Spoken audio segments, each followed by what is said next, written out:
I'm a guy that's 26. Each day I build with bricks. I like Star Wars playset. I'm Rich Boy J.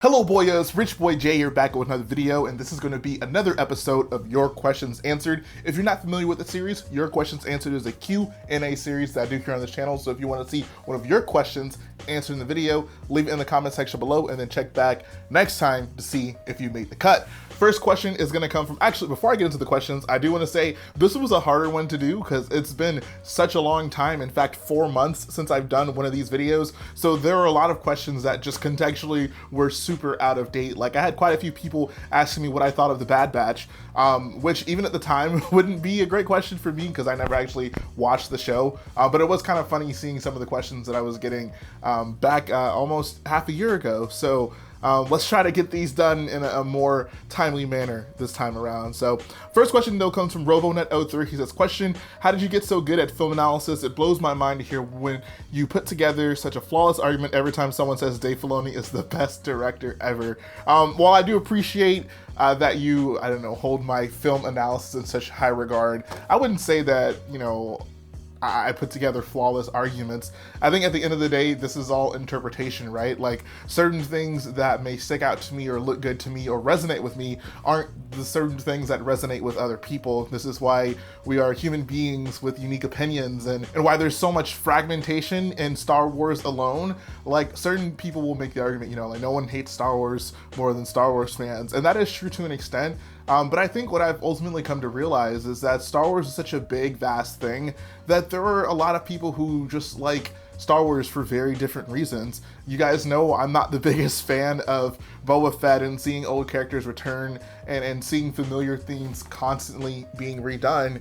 But there's plenty of people who live for that stuff. There's plenty of people who can watch a story about the Empire and Rebellion, you know, 5, 10, 15, 20, 30 times and never get tired of it. So that doesn't necessarily mean their opinion is any less valid or wrong compared to mine. It's just different strokes for different folks. But in regard to like how I, you know, kind of break down Star Wars, I think the thing about it is obviously, you know, there's things I really like about Star Wars that are ultimately up to my interpretation or just my own opinions. Like there's certain things that I like just because I like it. There's no like objective reason for me liking it. But I think I try to look at Star Wars not just for the cool things about it, but the things that the directors and writers are doing and why they're doing it and like how it makes me feel. I don't try to look at things just in a Star Wars context, but maybe more so in just a movie context. I wouldn't say I'm any expert at like film analysis in general, right? Like Star Wars is one of the few things that I actively scrutinize. I spend a lot of time thinking about Star Wars if it wasn't very obvious. But I think that anyone should do that. You know, if it's a film property that you like, if it's a show that you like, sit down and maybe think about like why you like it, right? Like what are some of the more subtle things that the filmmakers and creators are doing, and your reaction to them to see maybe why they're doing it, and just some of the more like lower level subtle artful things that the creators can do to really prove a point. I think those are some of the most fun things to look at when it comes to film. Like I said, this isn't something that I just do with every film. Star Wars is very unique in this aspect because I do love Star Wars so much. Next question comes from Jack Meffert. He says, a while ago, you made a video where you did an echo-based display for your Hothmocks and Figs. Could you talk about your thought processes for it? Give some ideas for people who are looking to do a similar style thing, maybe even a separate video. I just find the glass case to be boring to display my Lego. I'm actually so happy you asked this question. Honestly, this Hoth echo-based build that I did, for whatever reason, I feel is the mock that people forget most about. Like of all the things I've ever built, I feel like I put a considerable amount of effort into that build, but it basically gets zero to no recognition. Like very few people ever come up to me and be like, oh yeah, remember that Hoth mock you did? And I don't know why. It kind of, I don't want to say it sucks because, you know, people will like what they like, but it's one of those builds of mine that I think definitely deserves a little bit more recognition because it was one that I thought was really cool. Unfortunately, I can't take credit for the concept of it. I think, I'm trying to remember who was the person who made the build initially. I don't remember off the top of my head. I'll throw his name in as the caption of the video after I start editing this thing. But he built basically the same type of echo-based display, 2 of the little ship cutouts, with some extra stuff kind of around it. And that was my premise for starting the build. You know, LEGO releases so many Hoth related sets and figs, and they were going all in on Hoth at the time where I built it. So I was like, I want a place to display all these rebels. So that was kind of my idea for coming up with the mock. I took the concept of the little cutout of Echo Base, added like the hallway and the rooms up top to further have more rooms for Echo Base, and I think that it came out awesomely. Like, it's one of those builds I don't really get to see too much of often. Even though it sits on my shelf, all the rooms and stuff are behind it, so I don't often get to peek back there and see all the cool stuff in there. But there's some fun stuff in that mock, and if you haven't seen it, then I definitely go check out that video. It's a pretty cool video, and I really do like that Hoth mock. As for people who want to do similar things to that, I think the best way to go about it is to just go through Star Wars scenes and see which ones are the most comprehensive in regards to your minifig collection. For example, if you have a bunch of Rebel pilots and Rebel officers, maybe some sort of Yavin 4 build would be the one that you could use to display the greatest amount of your Rebel figures. Maybe even a Home 1 meeting from episode 6. There's so many scenes in Star Wars that incorporate vast amounts of different characters that I think you could really make some nice displays, if you're just trying to figure out ways to display figures that are contextually accurate. Next question comes from Warasaur Builds, who I got to meet at Brick Fair, Virginia this year. Awesome guy. He had a pretty cool post-apocalyptic dinosaur type build that I got to check out, and he even included a boil lounge in his mod, which is awesome. It makes me so happy to see these fan appreciation rooms become a staple of the LEGO community. I think more people ought to do them. It's such an awesome way to celebrate all the cool people who supported you along the way in making the build. So yeah, awesome meeting you, Warasaur. But his question is, if LEGO made a Star Wars modular series, what builds would you want? This is a question I've gotten a few times, and I'm sure I've talked about it a little bit, but I wanted to give it some serious thought this time to just really consider what is most realistic for a Star Wars modular series. Now, the modular series is usually characterized by buildings of some sort that you can connect together to make one big thing. A lot of people will go and say the Jedi Temple, and I think that is definitely an option. The only issue I see with the Jedi Temple is, while the Jedi Temple in its whole is a very recognizable thing, I'm not so sure that the Jedi Temple itself has enough recognizable rooms to be worthwhile for a modular series. And what I mean by that is the area, the idea of the series is that you have maybe a set come out once a year, and then you continuously add on to your collection. And there's certain rooms in the Jedi Temple that, would be the ones you'd recognize. The council room is probably the most popular. And then after that, it's well, what would you do that would instantly be recognizable to a lot of Star Wars fans? And I think about that, and I'm I don't know, me as a hardcore fan, there's rooms that I know from the Jedi Temple, but what actually would work? The library maybe, but then would that be an exciting LEGO set on its own? Are there fans out there who really remember the Jedi Temple archives? That might be the second most popular one, but you see where I'm getting with that, right? Kind of after that, what are the rooms that fans really remember that would work really well as a modular type series? So I think the Jedi Temple could work. If they want to do it, they certainly could, but maybe that's not the best possible option for something if you want to have, a collection of very recognizable rooms and sets that work very well on their own, and then work, of course, even better once you have all the sets together. I honestly think that there's two that will really work as a modular type series. I think the Death Star right off the bat is the most obvious choice, right? LEGO's made big Death Stars, they've made small Death Star scenes, and clearly those work as sets. And I think that that's probably the best possible scenario for something like this. As much as I love the big circular Death Star set, I think it's one of the most clever and just awesome LEGO playsets ever made. I think it would be really cool to see them attempt a modular Death Star series. And they've kind of done this, right? We've had over the past few years these small Death Star playsets that you could kind of throw them all together if you really want. But in terms of the design language, they're not necessarily cohesive, and there's no obvious way to connect them all. So maybe that would be something they could do, just maybe a bunch of square-ish rooms that you could connect together and stack up, and maybe even rearrange them however you want to make a Death Star wall almost, just a big Death Star playset with all the recognizable rooms from the Death Star. I think this works a little bit better than the Jedi Temple idea because there's so many independent rooms that are very iconic to Star Wars from the Death Star alone. Like the duel between Vader and Obi-Wan, you have the detention center, you have the trash compactor, you have those hallways where Han's just like running around shooting at stormtroopers. I think you maybe have a lot more mileage over successful intermediate sets for a modular series with the Death Star. And my other idea is Cloud City. As much as I like the Betrayal on Cloud City set, that's clearly not the case with most people. Most people say it's awkward to display. And this is one of the things I kind of talked about back in the day. I did a video titled like, oh, how you can make the Cloud City set an instant classic. And one of the things I discussed was like, maybe don't behold the set to a particular shape because you want it to look like Cloud City. Instead, just like do modular rooms, kind of like the original Cloud City set. And I think that would, one, display better, and two, just flow better together as a set because you can actually have enclosed rooms that just set the scene better rather than trying to shove rooms in this weird like 3/4 circle thing that you have going on.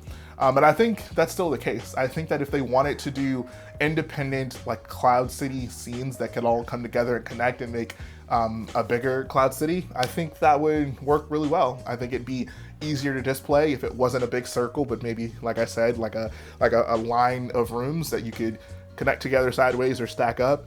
And I think that would just work a lot better. Like, I look at the original Cloud City set, and I think one of the reasons that set worked so well was because that's what they did with it. You could rearrange the rooms the way you like. It certainly displays a lot easier than the newest Cloud City set, and it's awesome. Like, even in today's time, like if they release something very similar to that, just with updated pieces, I think that set would still work just as well today as it did back in the day. And of course, it also gives us the opportunity to get more Cloud City sets, which are still, for whatever reason, in 2021, a very rare occurrence. All right, this final question. I went back and forth on including this in this video because I just wasn't sure how to address this publicly, given the people involved in it are very notable people in the community, and this isn't something that I want to get a lot of attention from. I don't want to cause drama in it, but I think that I've had a bit of time to kind of give a more level-headed approach to this, because when I first, heard about the situation that was happening, it was super infuriating. Like, I thought, honestly, it was a low in terms of the LEGO community. Like, I had never been so disappointed in seeing something happen in the community and seeing it weirdly get so much support in the community. But now that I've had a little bit of time to think about it, to kind of deal with it, and it doesn't seem to be nearly as prevalent now, at least not so publicly prevalent. So I feel, why not now just get it all out there and really get an idea for how you guys feel about it, because this is not something I've ever publicly talked about on my channel. The question comes from the Upside Down Brick. He says, what do you think about the recent complaints regarding content creators buying specific Star Wars figures in bulk for investment while telling their audience about the investment opportunity so they can take part in it? I personally think there's no problem with it, but people seem so upset with people doing this. Now, obviously, this is somewhat of a sensitive topic in the community. A lot of people have strong opinions either way towards the situation. And I'm not going to name any specific names. I think that those people are very upfront about putting themselves out there, and I don't want to necessarily give them more attention for this, good or bad. So I'm just going to give you guys my opinion on the situation and how I think it affects the community. So if you have no idea what he's talking about, maybe like a few months ago, it really became a popular thing on Instagram specifically, at least from what I've seen, to send figures to the moon, which, so to speak, is to take a figure, any random Lego Star Wars figure, and basically just buy all of them up on the secondary market, and then, put them back on the market for whatever price you want to sell them for, effectively manipulating the market to artificially drive the price up for a minifigure and profit off of it. So as someone who is a fan of Lego Star Wars, someone who is a collector, someone who buys minifigs, someone who's trying to collect every Lego Star Wars minifig, this is like one of the worst things I've seen happen in the community. A lot of people will try to justify this and say, hey, bro, that's just capitalism. You're allowed to buy sets and resell them. And that's not untrue. Like, a big part of this community is buying and reselling, but I don't think that takes away the ethics of it, right? You're effectively making money off like exploiting the community. I think there's ways to buy and sell that help the community. For example, people who are bricklink sellers, people who take sets, part them out, and then sell the pieces, especially for someone like me who builds a lot, that's a really valuable service because I don't want to buy all those sets just for specific pieces I need. So the bricklink sellers who do that are profiting from the community, yes, but they're still doing so in a way that overall helps the community.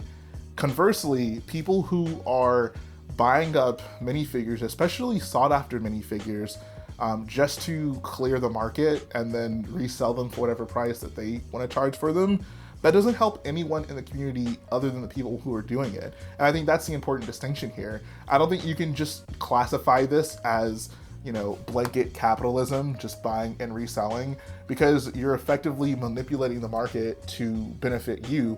And I think that's so wrong for the community, and it's so hurtful for the community, right? I genuinely can't understand why anyone's a fan of Lego Star Wars. Anyone who enjoys buying minifigures and collecting figures would say that something like this is okay or acceptable or even good for the community, right? Because ultimately, we're the ones who are going to suffer from it. I mean, unless you're actively partaking in it, which, I mean, I'd hope you aren't, then no one benefits from this other than the people who are making money from it. And if that's the case, like, I think you have to say this is not a good thing for the community. It's not my place to say whether or not it's legal or if it's just an effective capitalism, but I think it's perfectly within the realms of conversation to say, like, this is not an ethically right thing to do. And this isn't something that just is theoretically bad, right? I mean, I think we are living in the negative effects of this right now. Like, go on Bricklink, look up any random Star Wars minifigure that you might want to buy. The prices are ridiculous right now. Like, the prices of Lego Star Wars minifigs on the aftermarket are absurdly high. Like, it makes no sense. Figures that were like $6 years ago are going for $30 and $40. And I have to feel that, you know, this is a very big part of that, right? Like, I can't definitively prove, oh yeah, this figure was specifically targeted, but I don't think it's a coincidence that there are people in the community who were very public about doing this, and then you go on Bricklink and you look at figures and you're seeing, wow, this is a lot more expensive than it used to be, and there are not very many of them going around. When I see people support people doing stuff like this, it really makes me, it irritates me, because I think what a lot of that comes from are people who, you know, look at it and they say like, oh, I would totally do that, so I'm going to support these people doing that.